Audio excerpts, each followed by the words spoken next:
Welcome back to the Mark Moses Show, only right here on Sports Radio 95.9 The Fan. Right now here on the Club 52 hotline to talk Miami Dolphins football and 3-game winning streak Miami Dolphins football. His name is Andrew Abramson with the Palm Beach Post. Andrew, how you doing today, man? Doing good. I know everyone's still kind of in disbelief about that 37-0 win over the Chargers, but, the Dolphins are looking pretty legit. Not only 3 straight, but you think about that Green Bay game, last-minute comeback, obviously, by Aaron Rodgers. But had they won that game, we're talking 5-game winning streak. So this is looking like a team that's pretty legit. What was the atmosphere like there at Sun Life Stadium last Sunday when Tannehill doesn't even really have to play the fourth quarter and they're just pounding Phillip Rivers? I mean, was there just like electricity in the stadium? What was it like? There was. I think in the beginning they were almost in shock. So the fans, were like waiting for the Chargers to come back. But I think once they realized it was out of reach, that crowd was into it. They had been waiting for something like that for a long time. I mean, this is a Dolphins team that we know has been pretty lousy for a very long time. And I think people are starting to sense that, maybe this team is for real. Because you look at last year, I mean, they were in the playoff race last year, but they had a lot of weaknesses. You knew they had the worst offensive line in the NFL. You knew they couldn't run the ball, partly because of the offensive line. The linebackers were pretty bad last year. This year, there's really not one area of the team that you can say is a weakness. You look at that offensive line you talk about. I don't even know if I believe this, but no sacks on Sunday. Is this true? Especially what you said happened last year with this football team. Is that true? No sacks on Sunday? Yeah, and I mean, it's not like they've been great this year. They've been good. They are 17th in the NFL, I believe, in how many sacks they've allowed this year. So they are allowing some sacks, but not nearly as bad as last year. They're only getting better. They added 2 new tackles in Brandon Albert, and the rookie Juwan James is playing really well. Mm-hmm. Mike Pouncey got him over at guard now, Samson Tuteli at center. I mean, this is a revamped offensive line that is much better than last year. It's not only helping Tannehill out, it's helping the running game. The zone blocking scheme that they've implemented has really been big. So, yeah, much improved offensive line. It certainly helps the offense overall. What about the play of Ryan Tannehill the past couple of games? I mean, you look at the stats from Sunday, 24 for 34, 288, 3 touchdowns. Has this guy finally gotten it for the Dolphins? I mean, is he really clicked and now he's the man for the Phins? Yeah, I mean, I still want to see it for the whole rest of the season. I've seen flashes of it from before from Tannehill, and I got excited. But this is definitely the best he's been playing in his career. I think he's finally getting a good grasp of Bill Lazor's offense. I think it helps a lot that they're letting him run the ball, which opens up the offense and also plays to one of his strengths. I mean, this is an athletic quarterback, and he's emerging as one of the top running quarterbacks in the league. I think it helps that the receivers are starting to play better, the emergence of Jarvis Landry, the rookie. Everything you put it together, Tannehill is starting to look like that franchise quarterback. But like I said, I'm not ready to call him that yet. I want to see him do it for the entire season, but you like what you're seeing right now. Those wide receivers he's throwing to, Clay the tight end. You look at Landry the rookie, Mike Wallace, even Brian Hartline got in there as well. What are your thoughts on these receivers so far now, halfway point through the season? What is your take on how they played? I thought they've been kind of inconsistent. Overall, they're playing pretty well. Mike Wallace, obviously having a good year. He, I think, is a little disappointed they're not throwing the ball deep a little more. He still thinks that's his biggest strength. They turned him into more of a possession receiver. Mm-hmm. But in this offense, that's Tannehill's strength. You're going to see him spread the ball around. One day Wallace is going to be the man. One day Jarvis Landry is going to be the man. One day it'll be Charles Clay. The one thing I still think the Dolphins' offense is lacking is a skilled receiver with height. I'm talking at the receiver or the tight end position. Mm-hmm. And even Charles Clay is 6'2". The Dolphins' tallest receiver is Brian Hartline at 6'3", and he's not a guy you really say utilizes that size. So, I think we're getting ahead of ourselves here. We're talking more what they can do in the offseason.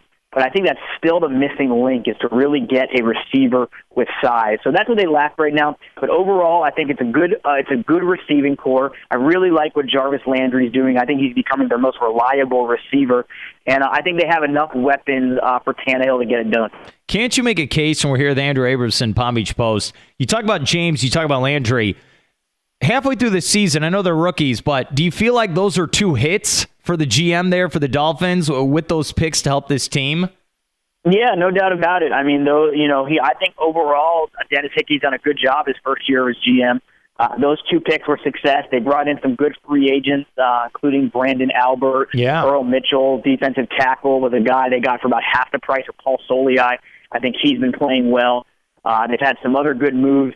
But in terms of the rookies, I mean, those were, Jawan James was somebody that a lot of people thought the Dolphins reached for at 19, but it was an area of need, and he's playing well. Landry's obviously looking like a good second-round pick. Their third-round pick, Billy Turner, you would have liked to have seen him maybe emerge right now. The one part of the offensive line, they kind of needed a left guard. But, look, he's a rookie. Sometimes the offensive lineman, it takes them a season. But overall, I think Dennis Hickey's done a pretty good job in his first year as GM.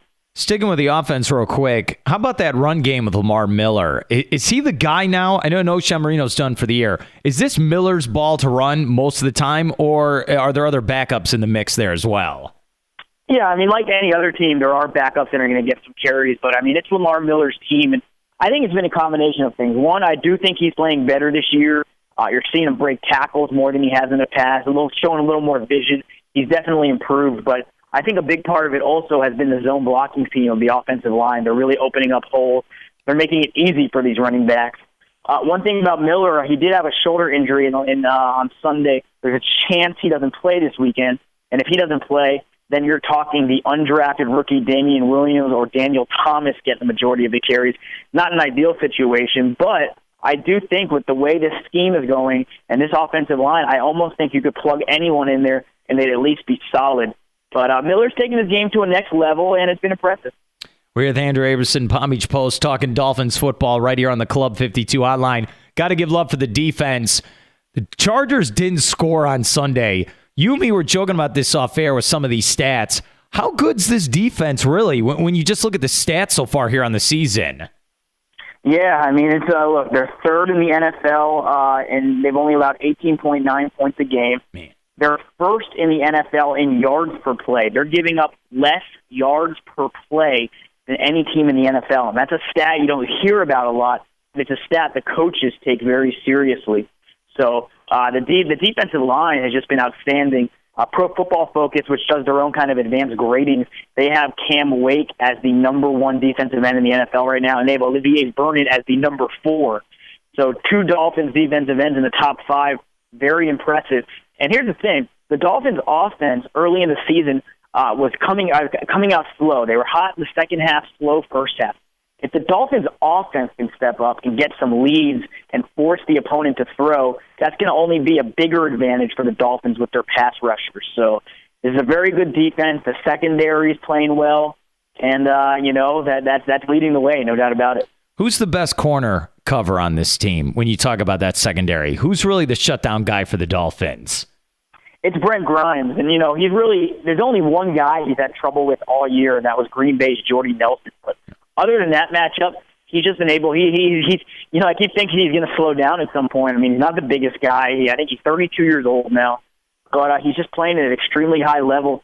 When they beat the Chicago a couple weeks ago, I really thought those big Bears receivers were going to give them trouble, Brandon Marshall and Alshon Jeffrey. But the Dolphins' corners, both Grimes and Cortland Finnegan, held their own. Brent Grimes is just playing at a very high level right now. He had 2 interceptions against the Chargers, almost had a third. This guy just keeps getting it done. We're with Andrew Abramson, Palm Beach Post, talking Dolphins football. I like every week, you do the recap and then you grade each position. You weren't sure about the special teams. Are you sold on them, or do you still like maybe there's some problems there? There are still some issues. Caleb Sturgis, the Dolphins kicker, he's really struggled on his long kicks, and it'll be interesting to see what he does the rest of the year and if he comes back next year. Brandon Fields, their punter, has kind of had a slow start to the season, but he was a Pro Bowler last year, starting to pick it up. Not too much concern about him. The coverage units have been kind of hot or cold. I think a lot of that is because Dennis Hickey's rebuilding this team, so he's bringing in a lot of his own guys. He's brought in a lot of rookies, and you've had a lot of rookies on special teams. So I think that's kind of hurt them a little bit. But now that they got some guys back from injury and some guys back from suspension, it's helping their depth, and it's helped special teams. But, they have one of the best special teams coaches in the league in Darren Rizzi. So I think they'll figure it out. It's just been one of those things where they've been average at best this year on special teams.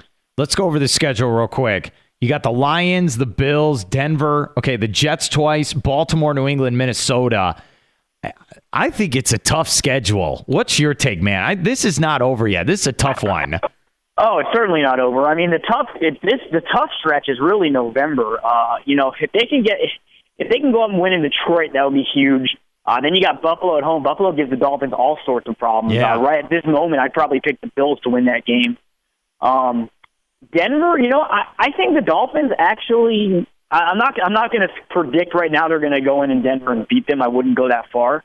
But I do think it's a decent matchup for the Dolphins if they can get some pressure on Peyton Manning. I think that's a winnable game, possibly. But, you look ahead, one thing favorable for the Dolphins, they close the season at home against Minnesota and the Jets. So if they're in good position at that point, that's a favorable schedule, especially at home those last two games. They don't have to go to many cold-weather games.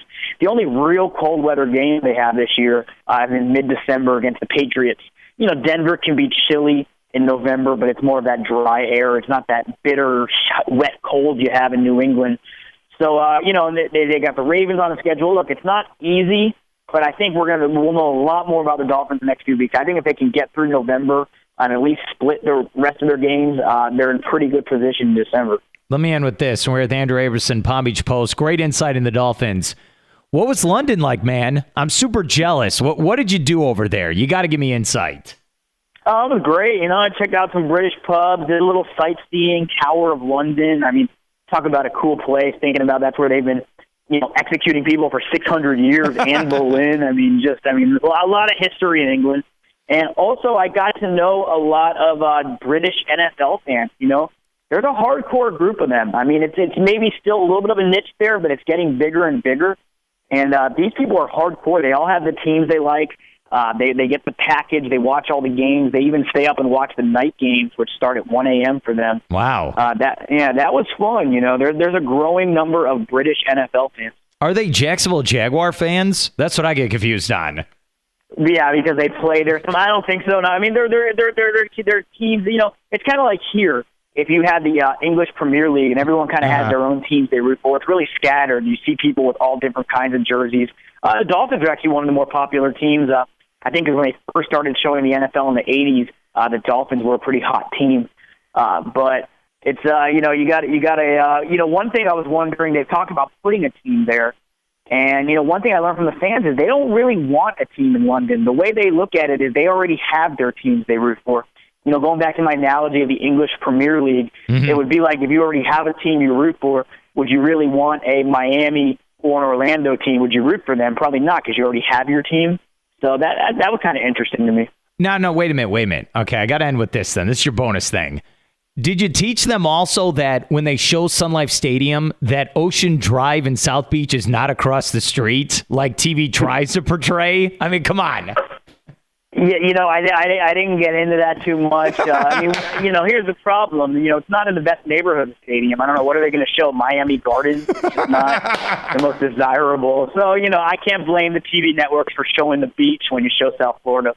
It's so funny. His name is Andrew Abramson, Palm Beach Post. Follow him on Twitter. It's a must if you love the Dolphins. Abramson PBP. Andrew, thank you for the insight, and hope I can get you on again.